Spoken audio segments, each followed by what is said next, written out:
Muchas gracias por su asistencia.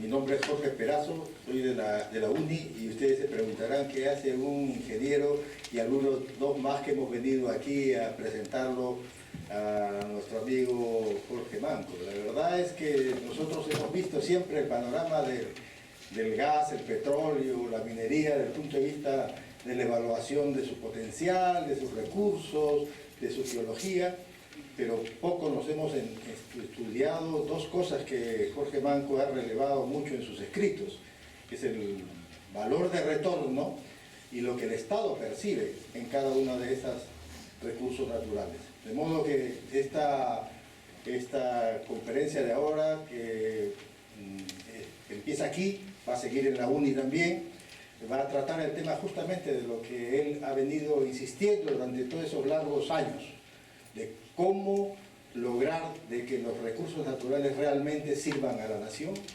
no sirvan a intereses extranjeros y que podamos tener una capacidad de retornar el valor que Él nos ha dado la naturaleza.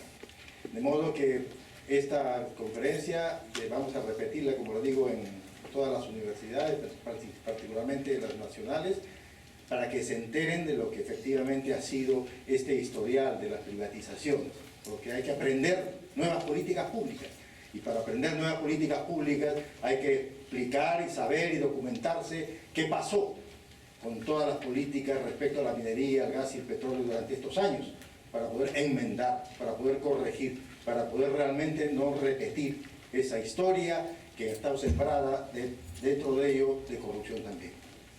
Entonces, este curso, en realidad esta presentación del doctor Manco es parte de un curso que le hemos pedido realizar, que van a ser unas 10 videoclases para que quede registrado en internet, en las redes sociales, quede registrado lo que ha sido toda la historia oscura de las privatizaciones y qué podemos sacar de conclusiones ahí para poder realmente cambiar el rumbo de estas políticas.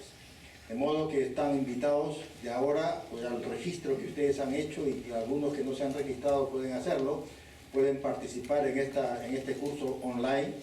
Van a hacer una inscripción gratuita a los que han asistido ahora y en la medida en que puedan familiarizarse con el curso podrán realmente participar inscribiéndose formalmente. Pero de inmediato vamos a inscribir a todos ustedes en estos cursos, ya está colgado en línea sus objetivos.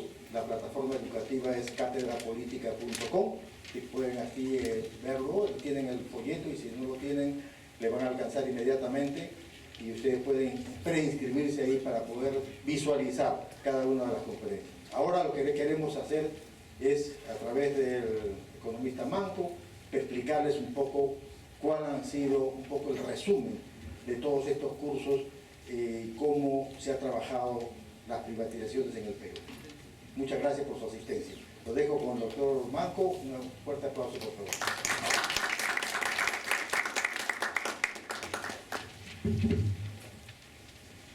Muy buenas tardes o buenas noches. Agradeciendo a los realizadores de esta aventura, Cátedra Política del Pueblo, donde van a estar una serie de intelectuales progresistas, por decirlo así, críticos en sus diversos temas, y creo que yo como director del Centro de Responsabilidad Social y Extensión Universitaria estoy obligado, ¿no?, moralmente obligado a transmitir conocimiento, a generar conocimiento, a difundir mis investigaciones, como lo hacen muchos profesores, dicho sea de paso, ¿no? Entonces, pero esto tiene un valor agregado, un plus, que justamente utilizando los medios electrónicos, ¿no?, podemos ir más allá de el rincón universitario, ¿no? Es decir, queremos llegar por vía internet al más amplio público, no necesariamente académico, no necesariamente universitario, para justamente crear conciencia sobre la importancia que tiene para nuestro país los recursos naturales y cuya explotación debiera servir justamente al desarrollo del país, al bienestar del país. Por ello, agradezco la oportunidad de los organizadores de Cátedra Política del Pueblo, porque vamos a ir a provincias también y, digamos, es un deber, ¿no? Una obligación moral participar en este tipo de actividades, más aún si uno ocupa un cargo que justamente tiene que ver con la extensión universitaria. Yo quisiera, antes de empezar, a todos los estudiantes, por ejemplo, que son de Historia Económica Mundial, levanten la mano, por favor. Ya. Antes, al final de la conferencia, ponen sus nombres, ¿no? El código, y lo entregan a la... Bueno, se fue también la...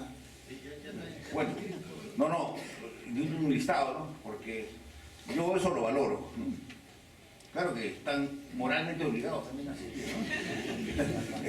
Entonces, y a los que son de seminario de tesis, lo mismo, ¿no? Yo quiero partir, digamos, del debate actual, ¿no? Si ustedes revisan el discurso del presidente Vizcarra, ¿no?, pasado por 28, una de las cosas que ha tenido bastante llegada es el hecho de la reforma, la nueva ley de minería, ¿no? La nueva ley de minería. Claro, provocado por el tema de Tía María, ¿no? Todos los problemas. Nosotros como economistas tenemos que estar a favor de la inversión en la explotación de los recursos naturales, pero no a cualquier inversión. Es decir, toda inversión que sea responsable desde el punto de vista ambiental, desde el punto de vista social, desde el punto de vista tributario, bienvenida sea, ¿no? Pero imposiciones, la forma tan, digamos, con tantos errores, con tantas deficiencias, y más que del lado de las empresas, yo diría del propio Estado, ¿no? El estudio de impacto ambiental y todo lo demás, es evidente que en ese debate, en ese conflicto social, el tema minero está ocupando un lugar importante, ¿no? O sea, todos los que ustedes revisan el comercio, la República, ¿no?, hoy hay que hacer una nueva ley de minería, hay que parchar la ley de minería, el decreto supremo 014 de 1992, ¿no? O una nueva ley, y cómo hacerla, ¿no? Entonces, también tenemos nosotros, fíjense, hoy en septiembre, la próxima semana, 14, el más importante evento minero se está haciendo en Arequipa, el Perumín.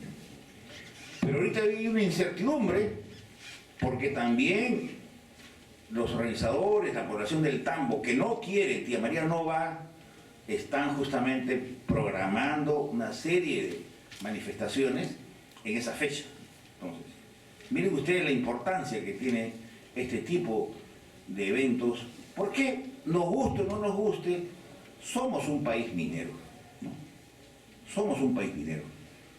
Si ustedes revisan las estadísticas, ocupamos el segundo lugar en la producción de plata, disputando con México el primero. Somos el segundo productor mundial de cobre, disputando con China ese segundo puesto, después de Chile. Chile ocupa el primer lugar en la producción de cobre, con más de 5 millones, casi 5 millones y medio, de los cuales 1.800.000 toneladas es producida por una empresa estatal, Codelco de Chile, Corporación Chilena del Cobre. Luego, somos un país también tercero en plomo y zinc, ¿no?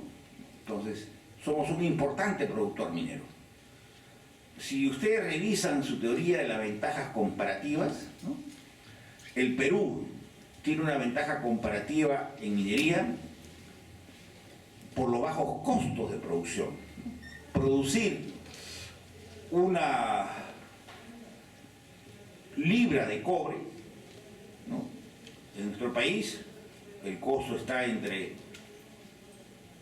1.25, 1.50 la libra de cobre, y los precios actuales están sobre 2.60, $2.60 la libra, pero en algún momento estuvieron a casi $4 la libra, ¿no?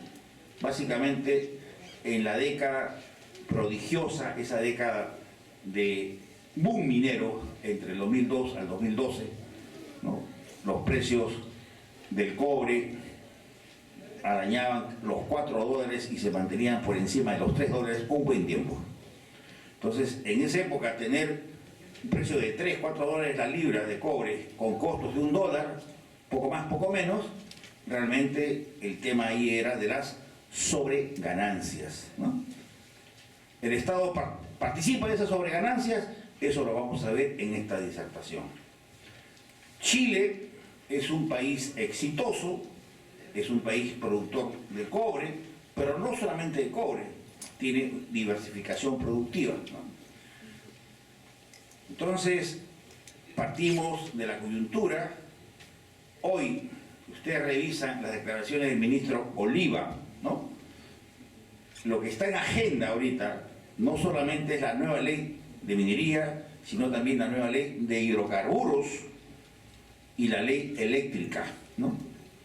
Y da la casualidad, ¿no?, por cuestiones de formación, yo vengo trabajando en ese sector 30 años, más o menos.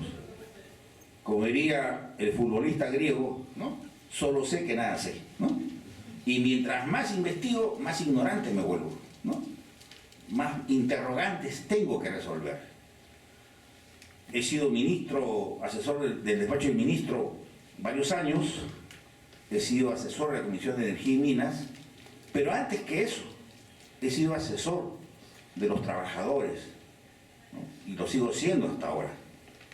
Entonces yo tengo una relación directa, ¿no?, con el sector, con los sindicatos, con los trabajadores organizados, y ello me ha permitido una entrada, ¿no?, muy rica, porque estudio a las empresas, lo que debe hacer todo estudiante de economía, los estados financieros. Y aquí hago un corte.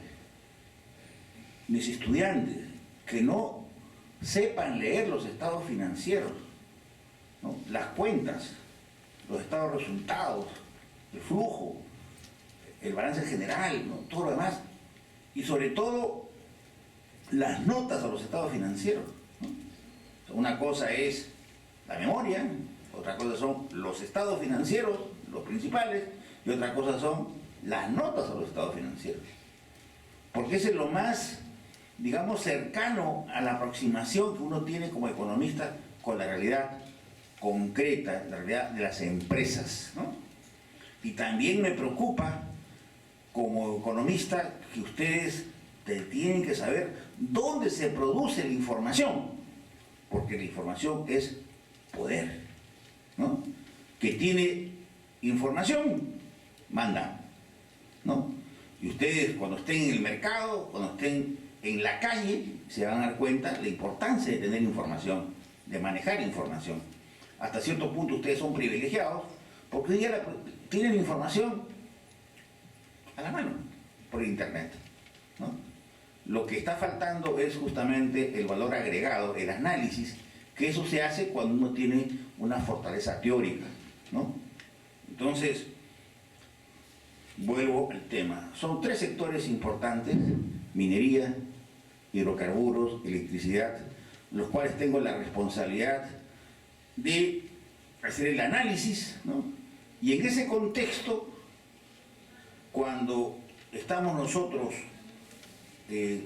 haciendo referencia a la necesidad, ¿no?, de revisión del marco legal de la ley de minería, la ley de hidrocarburos, la ley de electricidad, indirectamente son leyes que se dieron entre el 1992, 1993, ha pasado un buen tiempo, y ahora eso pone en debate, así, lo pone así en la mesa, ¿qué está pasando? ¿Qué ha pasado con la minería? ¿Qué ha pasado en el sector de hidrocarburos? ¿Qué ha pasado en el sector eléctrico? Entonces, todos ustedes tienen un cuadrito, por favor, un cuadrito, ¿no?, que dice Perú, producción anual de petróleo e hidrocarburos líquidos. ¿De acuerdo? ¿Lo tienen? Entonces, ahí van a ver, van a disculpar, pero los ojales están fallando. 1986 hasta 2018, ¿no? Hasta 2018. Ahí van a encontrar dos curvas, ¿de acuerdo? Si alguno encuentra tres, tiene problemas, tiene glaucoma, ¿no? Son dos curvas. Claudio, ubica las dos. Ya, listo. Entonces, van a encontrar una que empieza en el lado izquierdo, un numerito 177, ¿no? ¿Lo encuentran? 177, ya. Eso significa que en 1986, durante la época de Damián Alan García Pérez, ¿no?, se producía 177.000 barriles diarios de petróleo, ¿no? 170 en promedio. Y parte de esa producción, gran parte de esa producción, lo hacía el Estado a través de Petroperú, ¿no? Y digamos, 90 lo hacía Oxy, una empresa norteamericana, en el lote 1AB, en la selva norte, y los otros 90, o la diferencia, era Petroperú. Petroperú en Talara, ¿no?, en el lote 10, que fue, digamos,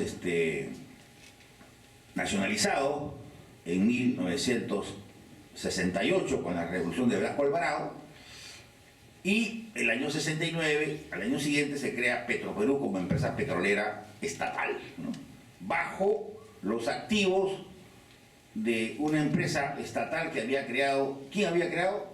El general Óscar R. Benavides en 1937, que se llamaba Empresa Petrolera Fiscal, ¿no?, la petrolera. Entonces, yacimientos petroleros fiscales. Entonces, más los activos de la empresa, la IPC, International Petroleum Company, se nacionaliza el año 68 con la revolución de Velasco, se crea Petroperú al año siguiente, ¿no?, se juntan dos empresas, una estatal, pero chiquita, y la IPC, y ahí surge Petroperú. Bueno, el año 86, como ustedes pueden notar, el país, en nuestro país, se producía 177.000 barriles al día, y el consumo era más o menos 90.000 barriles diarios, ¿no? 90.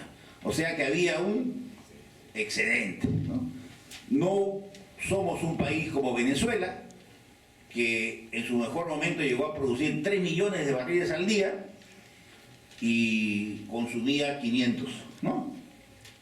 Y de esos 3.600.000 lo producía en los Estados Unidos, ¿no?, a través de una empresa petrolera, PDVSA, considerada en su momento entre las 5 más importantes del mundo.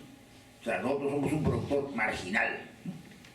En esa época, cuando ustedes todavía no habían nacido, ¿no?, y el profesor Peperucho Alfaro todavía tenía cabello, ¿no?, entonces producíamos 177.000 y el consumo era 80, 90, no más, ¿no? O sea, quedaba un saldo para exportar.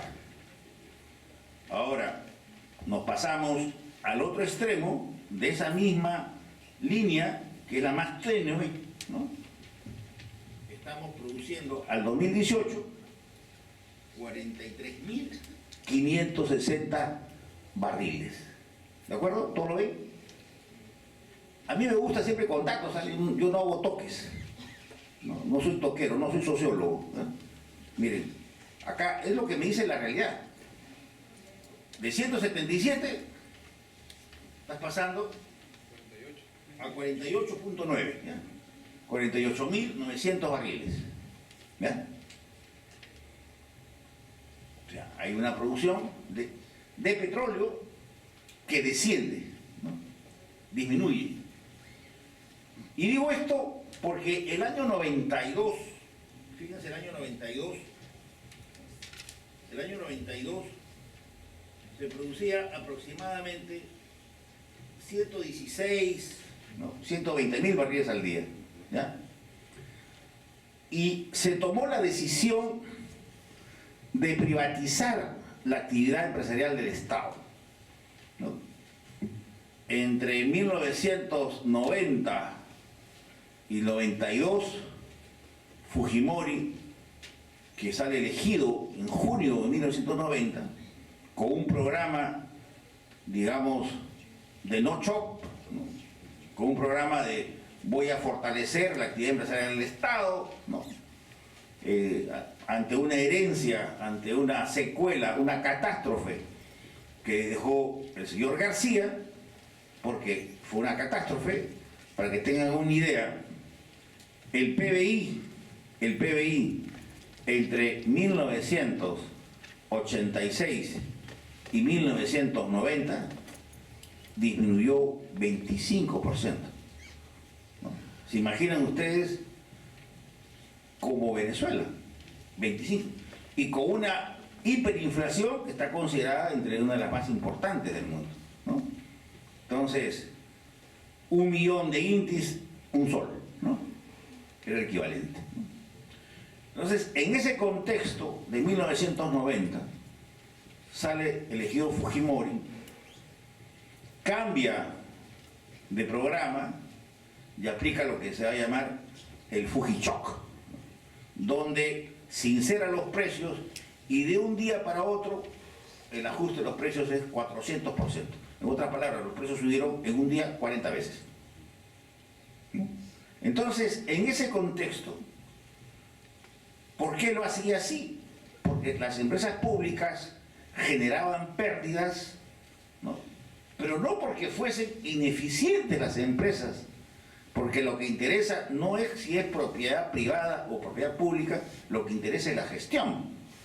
Pero ¿qué pasaba en ese contexto entre 1986 y 1990? Teníamos un gobierno, el primer gobierno del señor García Pérez, que fue llamado heterodoxo, ¿no? Pero que tenía como uno de las puntales, uno de los soportes, columnas de su política económica, la fijación de las tarifas públicas. En otras palabras, las empresas públicas, por mandato del Ejecutivo, subsidiaban. Para que tengan una idea del subsidio, a Petroperú, en ese momento, entre el 86 al 90, procesar un galón, ¿no?, de combustibles en promedio, le costaba 52 centavos de dólar. 52 centavos de dólar, ¿no? Bueno, fue obligada en 5 años a vender ese mismo galón a 20 centavos de dólar. O sea que por cada galón que vendía para satisfacer el mercado, Petroperú perdía 32 centavos de dólar. Multipliquen, ¿no?, multipliquen un barril de petróleo, es equivalente a 42 galones, ¿no? Entonces multipliquen 42 galones por 0.32 centavos por 90.000 barriles, ¿no?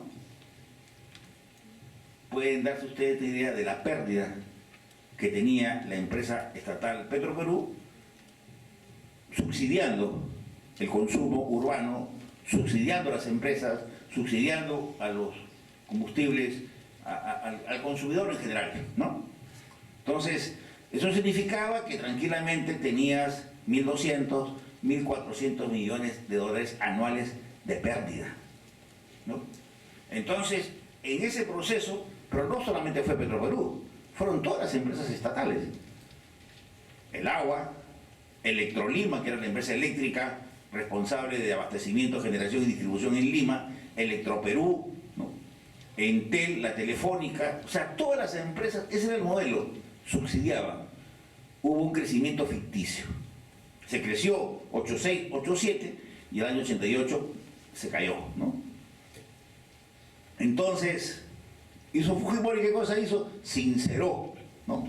Oye, si a Petroperú le cuesta 52 centavos producir un galón, que se venda a 52, ¿no? Y eso significó un ajuste, ¿no? Un ajuste de los precios, ¿no? Los precios se alinearon. Entonces, lo mismo en otras empresas públicas, solo que desde el punto de vista de la tabla de insumos productos para los estudiantes de economía, si ustedes revisan la tabla de insumos productos, la única rama que se desarrolla y que tiene relaciones de interdependencia con las demás ramas son los hidrocarburos. O sea, los hidrocarburos son, en otras palabras, sin energía la economía no camina. Y da la casualidad que en esa época, poco menos ahora, el 70% de la energía es generada por combustibles fósiles, es decir, petróleo y derivados, ¿no? Ahora es el 56%, ¿no? Entonces, ese es el contexto.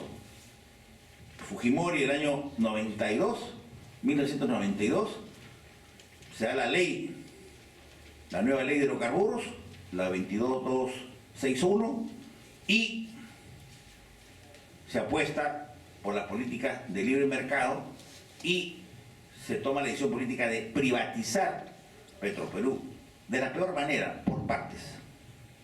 Entonces, ¿el argumento cuál era? Se privatiza Petroperú para aumentar la producción y aumentar las reservas probadas de petróleo. En otras palabras, en 1995, cuando se privatiza ya Petroperú, se producía más o menos 121, 125 mil barriles al día, ¿no? Y el argumento fue, privatizamos para incrementar la producción de crudo. Eso no pasó. Al contrario, siguió cayendo. ¿Qué es lo que han hecho las empresas que sustituyeron a Petroperú? Aprovechar las reservas probadas, probables y posibles que descubrió Petroperú.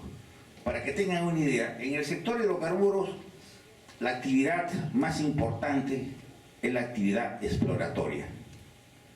¿Por qué? Porque ahí se descubren las reservas. Entonces, la actividad exploratoria es una actividad de riesgo, porque por cada 10 pozos, uno es productivo, económicamente hablando. Ahora se ha subido, ahora es prácticamente 15, hasta un poco más. De cada 15 pozos perforados, uno es productivo. Miren ustedes, cuando el Estado tenía Petroperú en los años 70, se perforaban pozos exploratorios del orden de 25 al año. 25 al año, ¿no? En los años de crisis, los 80, se pasó a 20 al año. Con la privatización, después de los 95, prácticamente se pasó a 5 a 6 pozos exploratorios por año. En otras palabras, las empresas no invertían en exploración. ¿Qué es lo que hicieron? Aprovechar las reservas producidas o descubiertas, perdón, por la petrolera estatal, ¿no? Ustedes, fíjense en el gráfico, van a ver una curva más negrita, ¿de acuerdo? La curva más negrita. ¿La ven? Claro, no tiene el señor acá. Todos tienen, por favor, su... Esa curva más negrita, ¿qué cosas, qué significa? ¿No? Camisea. Es Camisea. Vamos a hacer una cosa más simple. En Camisea se obtienen dos recursos: el gas natural y los líquidos de gas natural. Cuando en los pozos, que dicho sea de paso, descubrió la Shell en 1984, la Shell buscaba petróleo, encontró gas. Y en esa época, no es como ahora, encontrar gas no era negocio, no era negocio, ¿no? Entonces, ¿qué hicieron? Bueno, no hubo acuerdo para explotar el gas en la década de los 80. Las empresas Fujimori pacta, negocia con dos grandes transnacionales, la Shell y la Mobil, en 1995. Hemos firmado el contrato del siglo, ¿no?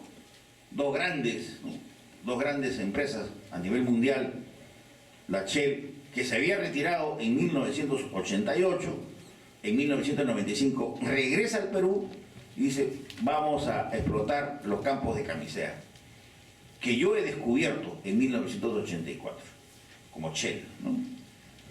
Pasaron 2 años, 1997, la Shell se retira nuevamente del Perú. ¿Sabes qué?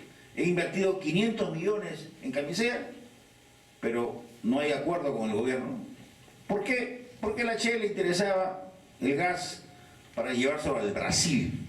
Porque Brasil en ese entonces era deficitario de hidrocarburos. Y se habían descubierto yacimientos en Bolivia, en Tarija, ¿no?, en Santa Cruz de la Sierra, y eran yacimientos más importantes que Camisea. Y fuera del continente, la descomposición de la Unión Soviética habría también aperturas de mercado, y no nos olvidemos, el primer productor de gas en el mundo es Rusia, ¿no? Es Rusia. Entonces, y todavía Rusia tiene una empresa estatal en el gas que se llama Gazprom, ¿no? Gazprom, que abastece Europa. Acá el profesor Melesio conoce mejor que yo, porque ha vivido años en Europa, y los rusos abastecen a españoles, a franceses, a alemanes, y prácticamente los tienen la sartén por el mango, ¿no? Entonces, el año 95, 97 se firma el contrato del siglo, y nuevamente la Shell se retira. Se retira, ¿no? Tiene otros negocios más atractivos en Bolivia, para Brasil y en Rusia. Entonces, Fujimori, ¿qué hace con el yacimiento de Camisea?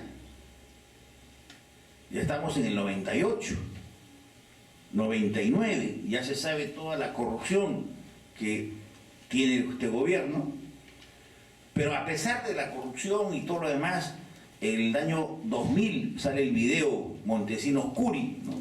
Un video donde cual aparece Montesinos ofreciendo dinero a los parlamentarios, ¿no?, y a varios empresarios y todo lo demás. Entonces, en ese contexto, el año 2000, se licita Camisea, ¿no?, pero con una salvedad: con reservas probadas de gas. En esa licitación se presentan dos grandes postores. Por un lado, la empresa francesa Total Elf Aquitaine, un gigante, y una empresita Pichiruchi, argentina, Pluspetrol. Una empresa que, de media caña, entre 12 empresas argentinas, esta era la onceava, ¿no?, en importancia. O sea, acá descubrió la América, Camisea. Y asociada con otras empresas, ¿no? Bueno, ganó Pluspetrol, ofreció pagar una regalía de la base, regalía base fue 10% de regalía, gana el que ofrece más regalía y los mayores montos de inversión.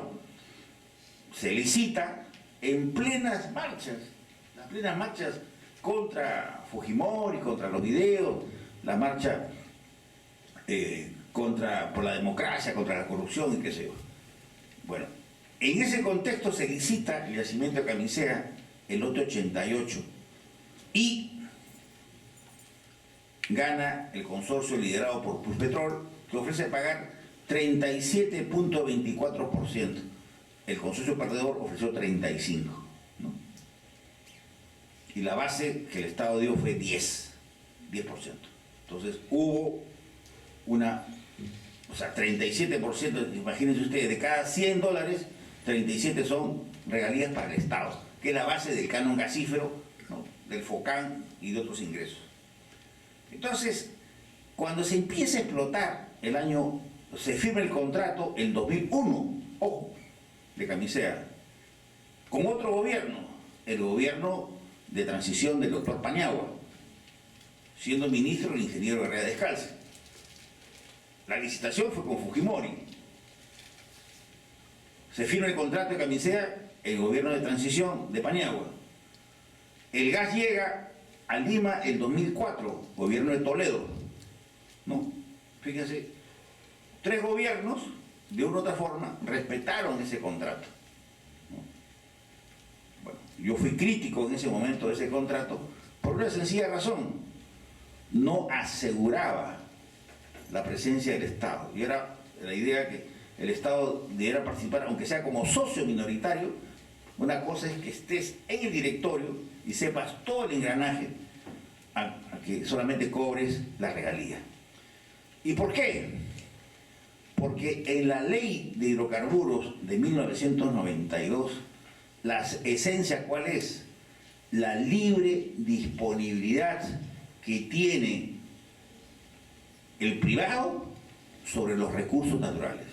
En otras palabras, yo firmo un contrato de hidrocarburos, que es básicamente un contrato de licencia, la gran mayoría. Yo le pago al Estado una regalía, el Estado recibe su regalía fuera del impuesto a la renta, y el privado puede hacer y deshacer, dispone plenamente de los hidrocarburos. Los hidrocarburos son 3: petróleo, gas y líquido de gas natural. En el caso nuestro, el petróleo tiene precio internacional. Los líquidos de gas natural tienen precio internacional indexados al petróleo. Valen $10-15 menos que el petróleo. El gas natural no tiene precio marcador. Se pacta entre el que compra-venta, ¿no? O sea, ustedes van a ver en el gas, hay un precio de gas, el Henry Hub para Estados Unidos, Canadá, México, tienen un mercado Nippon, JK, Corea, Japón, tienen el mercado de, ¿cómo se llama?, el Mar del Norte, ¿no?, para Alemania, los países que están allí, ¿no? Otro para España. O sea, no hay un precio así como en el petróleo. Tengo 2 marcadores, ¿no? El petróleo Brent para Arabia, Europa, el precio West Texas intermedio para los Estados Unidos y toda esta parte del mundo, ¿no? No, el gas no tiene precio como un marcador, se fija en función a la compra y venta, los interesados. Entonces, se inicia la producción en el 2001, julio del 2001, de gas. Pero la particularidad que tiene este gas, que es muy rico en metano y en etano, es que cuando sale el gas, por presión, salen los líquidos de gas natural. Y en esa época había una relación técnica. Por cada 100 millones de pies cúbicos diarios de gas natural, tengo 6.500 más o menos barriles de líquidos. O sea, sale el gas por diferencia de presión y salen los líquidos también.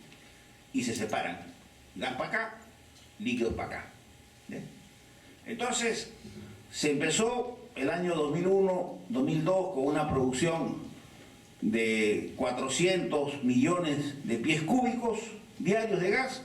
Hoy día, con el lote 88, el único que tiene precio regulado, ¿no?, o sea, precio barato, por contrato, porque las reservas fueron descubiertas el año 84. El lote 56, que es un gas para la exportación. El lote 57, que empezó el año 2014, estamos produciendo aproximadamente 1.300 millones de pies cúbicos diarios de gas.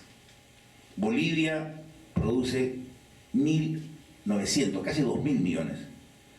Pero da la casualidad que nosotros tenemos más reservas que Bolivia. Entonces, la curva negra que ven ustedes arriba es la curva de líquidos de gas natural, ¿no? Entonces, ¿qué es lo que hace el organismo público, en este caso Perú Petro? Le suma los 40.000 barriles o 48.000 barriles de petróleo, le suma aproximadamente 90.000 barriles de líquido de gas natural. Por eso que pone como título producción anual petróleo e hidrocarburos líquidos. Porque si fuese solamente petróleo, prácticamente la caída sería notoria, ¿no? Producíamos 177.000 barriles el año 86 y estamos produciendo en 2018 48.000 barriles, ¿no? Pero como yo le sumo los líquidos, ¿no?, los líquidos de gas. ¿Y por qué es importante los líquidos de gas?